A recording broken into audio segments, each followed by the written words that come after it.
Hi, and welcome to the Human Side of Business podcast. I'm Ange, MacCabe, CEO and co-founder of Intuitive Performance. I'm a performance coach, HR professional, whole person leadership facilitator, and your host. The Human Side of Business podcast is fueled by the genuine curiosity to understand how personal characteristics and skills can be leveraged to drive individual and team performance, tangible outcomes, and ultimately organizational success within business. Each podcast is devoted to sharing knowledge, expanding our learning edges, and exploring the trends in corporate culture towards growing the emotional intelligence of organizations. I'm so glad you're here. Hi, and a warm welcome to the Elevate Business Podcast. Both myself, Ange MacCabe, and Scott Russ are your hosts. We have the pleasure of introducing you to Marissa Brassfield, CRO of Conscious Partners, a growth marketing agency that exclusively works with brands whose products and services measurably improve mental, emotional, physical, and spiritual well-being. Through Ridiculously Efficient Inc., Marissa also leads tactical workshops on work-life integration, stress management, morale, motivation, and resilience for high-performing teams in the public and private sector. Ultimately, Marissa helps businesses create global impact with intention, integrity, and joy. Welcome, Marissa, to the Elevate Business Podcast. We're so glad you're here with us today. Thank you so much. It's an honor to be here, and I'm super excited. Yeah. So tell us a little bit about yourself, your role at Conscious Partners, and a little bit about your leadership journey. Oh, definitely. So for the past 15 or so years, I have orbited around visionary entrepreneurs on a world-changing mission. And I am the gyroscope typically that keeps things upright. And that's people, projects, business units, and all kinds of things. So for the first portion of my career, I worked with folks largely in the technology and innovation sector. Mm-hmm. I spent 8.5 years with Peter Diamandis, and we co-created Abundance 360, which was all about helping entrepreneurs and business leaders understand the impact of exponential technologies and emerging technologies, things like artificial intelligence, robotics, AI,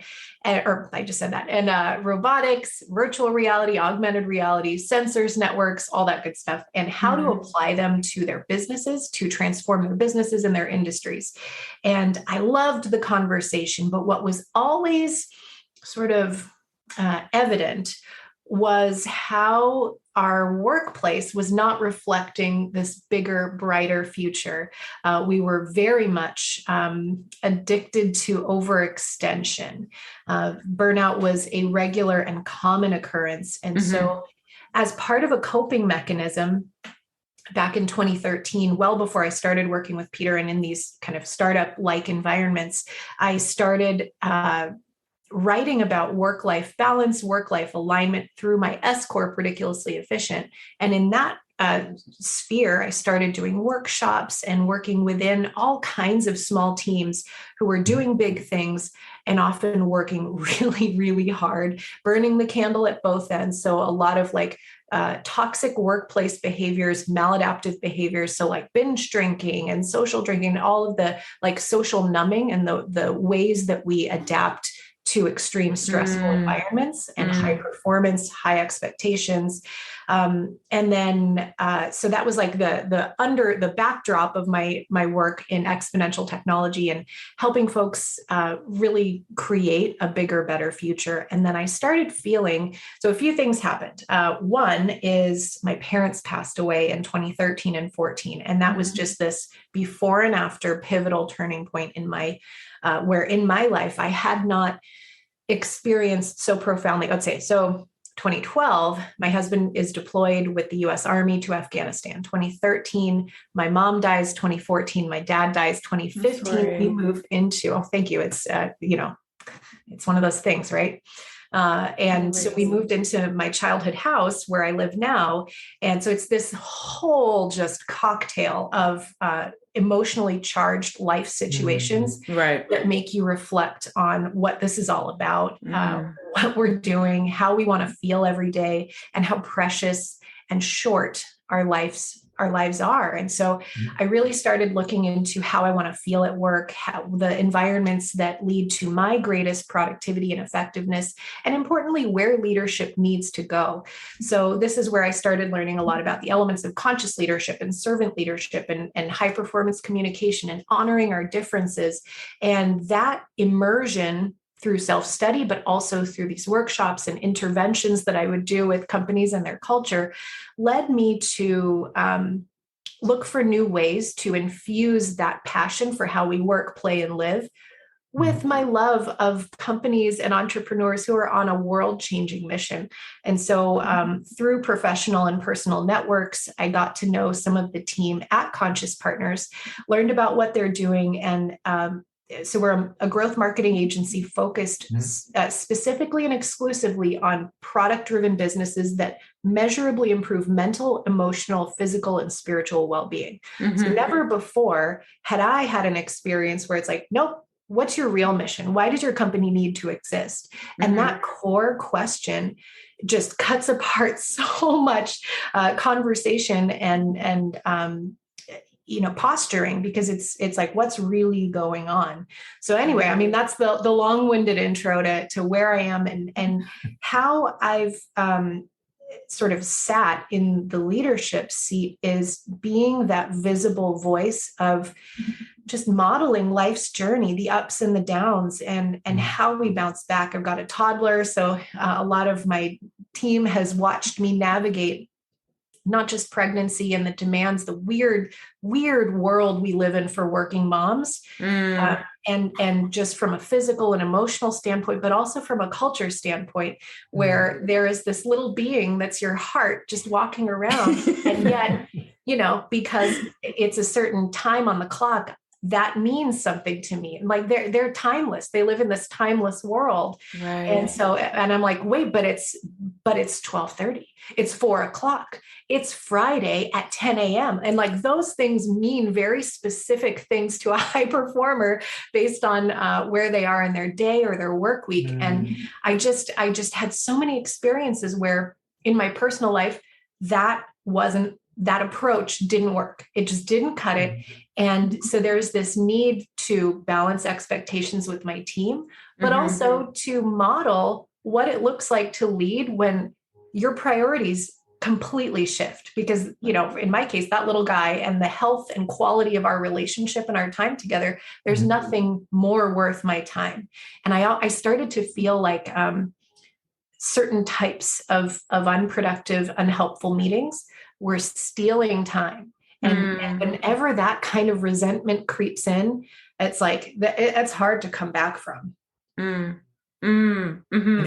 If I can take a step back, Marissa, almost to recap what we've heard so far. So you're working in a high performance workplace, which had its own set of challenges, kind of burning the candle on both ends of the stick, which led you to wanting to better understand, well, how could we be high performers without, overextending ourselves? And then there's the personal elements and personal, really challenging things that kind of came up for you that had you go through personal change and personal introspection. And now it seems like at Conscious Partners, it's almost the intersect of both of those things coming together, where now you're looking at, within the workplace, how can high performers work and still balance our humanity and the human element of business, not just around the aspects of performance and output and everything along those lines? Oh, yeah. And one of the things, the concepts that's come up for me more often lately is just managing my personal energy, like my emotional energy, almost like a bank account where there's withdrawals. You start the day with a certain balance, and then you start making withdrawals, but you've got to also make deposits so that you keep that balance positive, and just really acknowledging the impact of different types of interactions. So that's the quality of your relationships, including your professional relationships, and the nature of your communication and how that energy exchange leaves both parties, but also from the perspective of task switching and like the cognitive load when it comes to deep work, to multitasking, to being very responsive to others and jumping into all different types of projects and that call on different types of skills. And like we just kind of gloss over that and assume that everybody should be good at that. And that breaks. That does not work. That does not scale. That is not sustainable. So having that conversation where we can really acknowledge, and one of the things that I love about Conscious Partners is we have this as part of our daily and weekly stand-ups, is like we set intentions for the day. We are relating to each other. We set and declare we call them MEPs, so mental, emotional, physical, spiritual well-being. But those MEPs goals, like here this week, we're focusing on this. We all wear wearables. In this case, Aura is one of our clients. So of course we've got an Aura ring to report, and we'll report like, hey, I got a triple crown, which means that you had a really great sleep score, activity score, and then your like resilience for the day. Mm-hmm. That's amazing. There's a few things there that came up for me. So one was being socially programmed to be responsive to the workload and the timing that's around it. Tell us more about how that works to unprogram that habit or that thought pattern, because what you had said really resonated with me actually, because when it comes to having children, I still have a young child too. And so there's a lot of instances where I feel kind of pulled because it's, I'm in the middle of a Zoom meeting, but to him, it doesn't matter if I'm in a Zoom meeting. He needs a response now. So his priorities are much different than my own. So it's, how do you balance that? And how do you make that more of a priority so that, to me, what that equals is that when you have balance, then those buckets naturally or organically flow together in the sense of what you're putting in versus what you're taking out. How do you make that mind shift?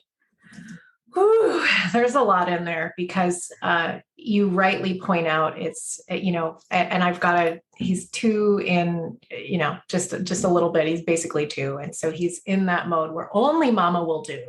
Yes. And so it's like, well, you're going to get dad today. So there's a couple bits in there because of course there's a very real nervous system response that any parent gets when their child needs their attention. And that's been built in and hardwired for a long time. We're also hardwired to be responsive to opportunities or threats, perceived threats to our well-being, our livelihoods, our work. Mm-hmm. And so it's like, I've got to provide for my family, and I've got to provide for my family by being there, but also by generating resources for the family. So of course, there's this interesting shift. And it took me about 18 months, I would say, after giving birth to really just feel in my body, but also recognize, okay, things are different. Like, what is the real priority? And in my experience, I first looked at regulating my own nervous system. And the reason is I noticed that I would feel really constricted and tight here in my throat and in my upper chest when I would be in work situations. And I wanted to be somewhere else or be doing something else, or it didn't feel important. I didn't feel always safe to express that. And it takes a great deal of psychological safety in the workplace to then step up and go, you know what? I've got to be somewhere else right now. I'll catch back up with you all in an hour or 2, or like, I've just got to help him get to sleep or, do the nap thing or whatever.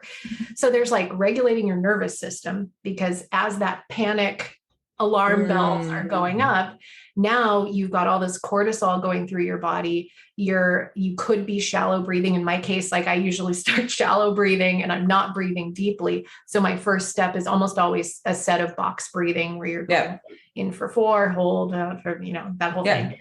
And just regulating my nervous system and figuring, okay, what is essential here? What's essential and important? Is this a situation that I can extricate myself from, or that and in many cases, like I had a couple buddies launch some projects this week that I've been advising on. And so they're all in my ear, and, for them, the world is on fire.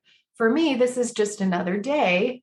And I've got a fire that is more important and urgent, to me than that. So it's interesting, just having that distance, emotional distance from what's really the question that I always ask myself is, okay, what's really going on?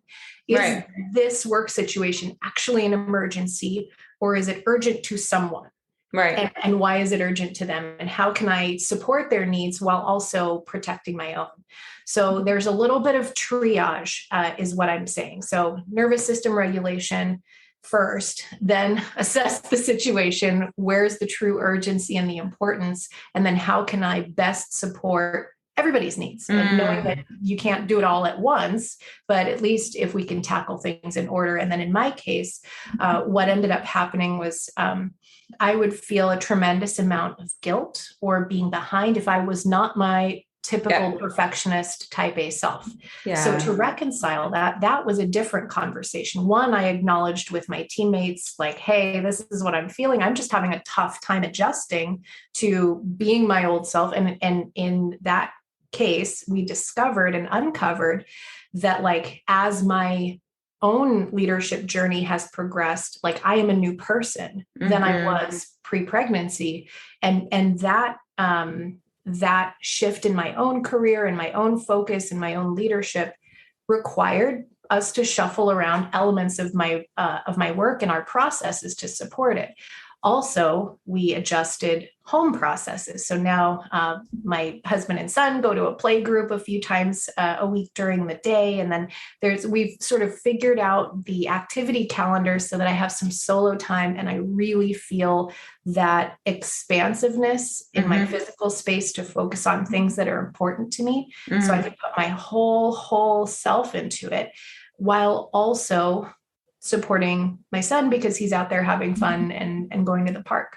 Amazing. And there's so much packed in there as well with regards to even the portion around shifting tasks, like going from something that's a deep dive and requires your sole attention with muted distractions to interactive attention spans to, quick hit multitasking tasks. And you said something that was really interesting, which kind of I guess heightened my awareness around it in the sense that we're not taught that. Like, that's not taught in schools, but you'd said, it's just expected. And I'm seeing a commonality also with regards to emotional regulation in the workplace, right? In the sense that we're not taught that either. We're just expected to show up and be able to pivot and flex and, wear that badge of pride that we're committed to our team and our work. And this is part of our identity. And I think a lot of it has to do with detaching from those quote unquote norms and being able to understand what we need as individuals, I think is what I'm hearing. Oh, yeah. And there's another layer that makes this even more challenging, which is, so we don't have examples in the workplace. We weren't raised that way. I don't know about others, but for me, I did not have an emotionally regulated upbringing. Like, I had a loving household. We loved each other, but like, my dad was a Vietnam veteran. Like, don't approach me from behind, don't surprise me, don't yell, don't scream. Like, there were so many rules and regulations just to manage his daily life with his PTSD. And then, my mom was kind of like, she had her own thing where she worked a government job and really didn't like the bureaucracy and what she experienced as presenteeism. So like, she would come home so fired up from her day at work that she didn't like that she'd drink a bottle of wine. And then over the bottle of wine, as it went on, then the laughter came back. So I learned, like, the way that you cope with challenging situations like at work is to drink or to kind of just shut down and make really hard rules for everyone else around you to accommodate to. So for me to come into this place now where I'm now mentoring Gen Z and folks in the workplace, like, and cross-generational and all that, but like, there's no modeling to look back on of so many of us didn't have that experience. So we're creating it. And so it feels even more awkward when we're going like, my best time is nap time. So it like this morning meeting actually needs to shift and be middle of the day, even though that's everyone else's lunchtime. But like, that's, if you want my time, this is when we're meeting. And how does that norm work? Like, so if we're looking at, our stereotypical workplace where we're now bridging the convoluted hybrid workforce, there's still a lot of mixed emotions or thoughts or beliefs around productivity at work. How do you take it that step even further with regards to having individuals understand and respect your boundaries of time? Yeah, I mean, it's all framing, right? So it's like I make it about them. So it's like, I know that this project is really important and that I play an important role in this piece of this big project. So for me to really give the best results, for me to like, if you want my best thinking, my best active, if you want me multitasking, if you want me rushed, if you want, and I kind of like paint the nightmare scenario. And then I paint the optimal, the dream scenario that just so happens to match with what I want. And then just painting both of those, and which would you like? I can do either. And most people will go for the dream scenario that results in the better outcome for everybody. And it's that was really hard for me to learn, and even harder for me to feel strong enough to voice and say, because it feels selfish. It feels entitled. Oh, I'm playing into all these millennial stereotypes, blah, blah, blah, blah. And my brain just goes wild with that critical voice. But ultimately, and then of course, as I'm on my journey doing the work, I'm realizing like that voice that's in my head is not mine. It's someone else's. And because it's someone else's, like, I don't need to listen to it, or at least I can honor that critical voice, but then just kind of like let it go and do my own thing. But no one else will protect my time. It's no one else's job to protect the quality and integrity of my mental, emotional well-being. Definitely. And how do you take that internal dialogue and that internal work and lend that to your team members to continuously engage them and motivate them? My preferred way is definitely through just transparency. Like I've got one-on-ones, I've got personal check-ins that are independent from our one-on-ones that we might have like a regular standing one. But like if we've got a weekly work related, I'll always take those 2 or 3 minutes to have a little bit of a quick dialogue. One of the like traumas from previous toxic work environments is when, you start the meeting and you jump right in. No, how are you doing? How is your dog? How is your family? Oh, you were sick. Are you feeling better? Oh, you've got a vacation coming up. Are you excited? Like they're just, it's 2 minutes. We've spent 2 minutes waiting for everyone to be on a meeting before it starts. We've spent 2 minutes talking about something that everybody, if everybody read the agenda, like we wouldn't need. So like we have 2 minutes to just acknowledge everybody and say hello. And very often because of that, and because of the separate personal check-ins that I'll have a couple a month, it doesn't have to be like every week, but I'll notice something in someone's body language or their tone of voice, or just how they are showing up work-wise. And then because I have that rapport with them personally, that's when we can kind of drill in one-on-one and, hey, what's really going on? How's that? Sorry, I'm going to jump in on you, but how's that showing up in the remote or hybrid workplace, maybe more than it has being in an office environment? Where it seems like we have to be more intentional with our interactions and being more intentional with, building those connections and those relationships with other team members. I'm curious how that's showing up, or how you've noticed it show up for you, Marissa, and your team. Oh yeah, it's so interesting. I feel like I was made for the last 2 years because I've worked remotely since 2007. So and managed teams remotely since 2008. So there's always been this rhythm, but with Zoom or with video calls in the last couple of years, what I've seen shift and what's worked really, really well is I'm sure you guys have heard of or talked about Zoom fatigue, and then just the natural exhaustion we have. And part of the reason is when we're conversing with each other, let's say we were at a restaurant or at a park or something, we're looking around, we're gazing off. We're not necessarily making eye contact with each other the whole time, but part of the rhythm and etiquette of these video calls is making eye contact and maintaining, a receptive face and just showing that you're paying attention. These things cost energy, especially for introverts. So if you're talking about 8-9 hours a day or 6 hours of meetings where you've got to put on a face, now this is almost like going to a conference because you're out and about with all these people, and it's exhausting, but also it's like there is real eye fatigue happening. Mm-hmm. There's real screen exposure that has its own negative effects. So that's one thing. So we started doing walking meetings on the phone. Old school. It's so analog. So there's no video. We're encouraged and expected to be outside on a walk. So it's a quick 15-minute walking meeting, walk and talk.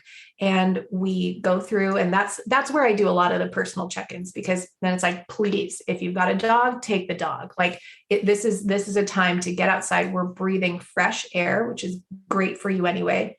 Focusing eyes on medium to long distance objects, which is amazing for anyone working at a computer all day. Mm-hmm. There's a break from having to be on with your face and, staring into a camera, and you still get to connect. And that's when I'll find out if people are making time for themselves outside of work, how they are spending their nights and weekends and mornings, the quality of their relationship with their family, their partner, their spouse. And very often, I notice that if someone is having trouble at work and I'm noticing some differences in their performance or the quality of their work or the output or whatever, there's almost always something else going on.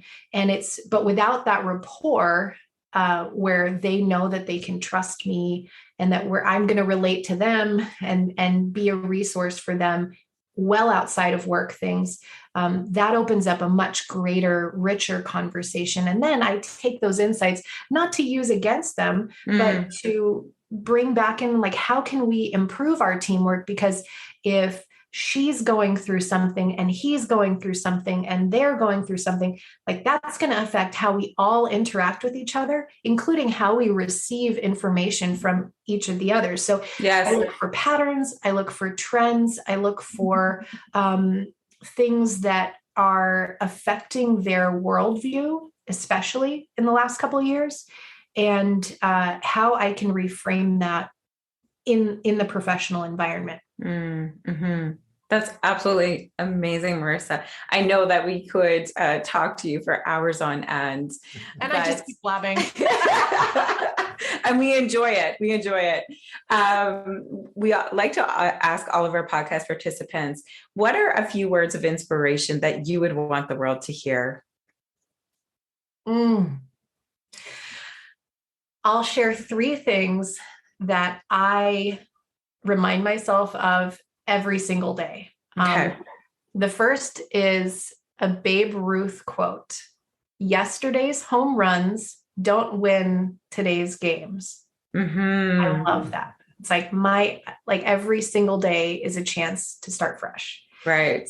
The second thing is, there's 2 variations on this quote. I love it, but it's like, irritated oysters make pearls, and then diamonds are forged under pressure. So both of those are 2 things that I kind of like, I'll choose whichever one seems to resonate. But like every time when I'm in the mix and there's all kinds of noise around me, I'm like, irritated oysters make pearls. And then the final piece is, I'm a work in progress. And so are all of us. And when I remind myself that I'm a work in progress, it helps me release that expectation of perfection, the expectation that, I'm a certain age and that means I must have my stuff together by now. And it helps me listen to the critical voice that always comes up, and it's like, okay, you can just quiet down now. Yeah. Progress. Exactly. Thank you so much for joining us and sharing with our subscribers today. how connected we can be both as a human and with our business. And for those that would like to learn more about Conscious Partners, we're going to put a link on the podcast title page. Amazing. That's so awesome. Yeah. And we're conscious.partners. And then I put out a newsletter every week, just a personal one with time-saving strategies. And that's at co.efficient.af. Fantastic. Thank you so much. And take good care. Thank you. Thanks for listening to the Human Side of Business podcast. I'm glad you could join us. If you enjoyed today's episode and want to stay updated with our latest content, make sure to visit our website. The link can be found in the episode description, where you can subscribe to the podcast, sign up for our newsletter, and learn more about our whole person leadership services. Sounds interesting? Explore the Whole Person Leadership Cohort by Intuitive Performance, a unique program that offers unparalleled support to managers on every step of their leadership journey. Our program features evidence-based assessments, workbooks, group coaching, and interactive learning experiences to help you level up your leadership skills. Reach out today to apply to one of our upcoming cohorts. Until next time, take care and stay curious.